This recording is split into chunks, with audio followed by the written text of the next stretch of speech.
when the remote reaches of the state of Arunachal Pradesh in the northeastern part of India, which borders with Tibet, there has been more proof of China's incursions into Indian territory.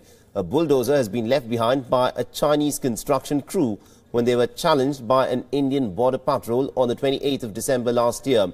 Now, these pictures are exclusive to WION. Recall that WION was the first channel to report earlier this week on the incident involving the Chinese construction crew being challenged by an Indian patrol in Arunachal Pradesh.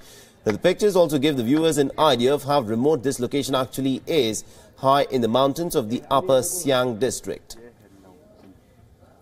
And also what is interesting is what were the Chinese doing in territory that effectively and is a part of sovereign India? Well, they were attempting to lay a road across the line of actual control in the Tuting area.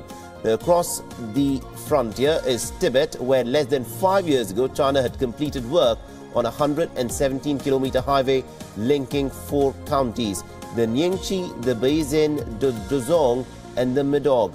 The last borders are the Upper Siang in Arunachal Pradesh, and China says that the highway will give it access to these remote Tibetan communities 9 months a year and ensure their well-being, which is fine.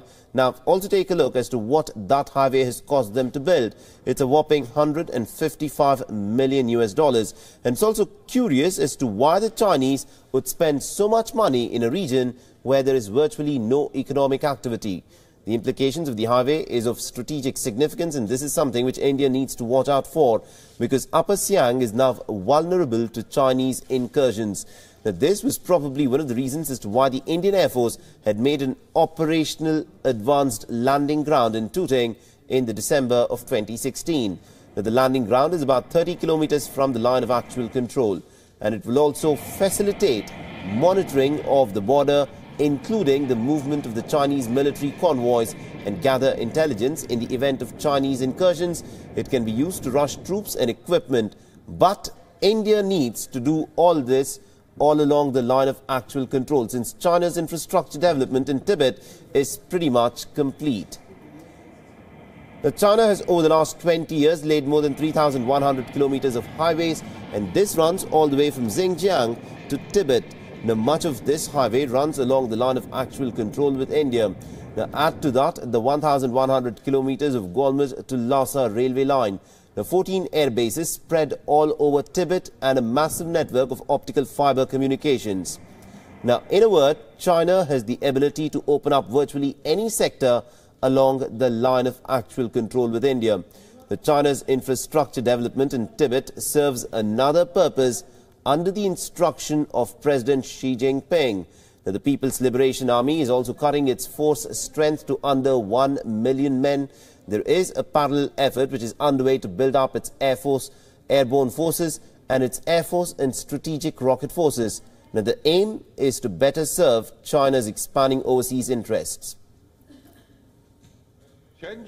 All officers and men should build their fighting spirit, fearing neither hardship nor death. They must train hard, overcome difficulties, overwhelm their opponents, and forge the most skilled and powerful force that is always ready to fight.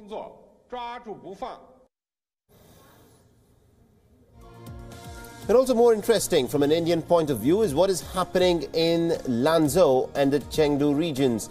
Now, in 2016, they were designated as the Western Theatre Command tasked with the defense of Tibet. Now, Qinghai, Xinjiang and Chongqing. Now, this includes securing China's interests in Pakistan-occupied Kashmir and the borders with India. The force on the ground is backed up by at least 400 aircraft of all kinds, which makes for formidable numbers along the line of actual control surrounding India. Now, how does India respond to this threat from China? Well, our infrastructure development is lagging far behind. Of the 73 roads that have been prioritized for construction, only about 30 have been completed so far. The new corps that has been tasked with the defense of northeastern India is still in the process of being raised. The serious equipment deficiencies and capability gaps remain that will take time to be bridged by the Indian Armed Forces. Now, every day there is no confrontation, which helps India, and it now remains to be seen as to how India actually ups its game to match the logistics and infrastructure that is being put in place by China.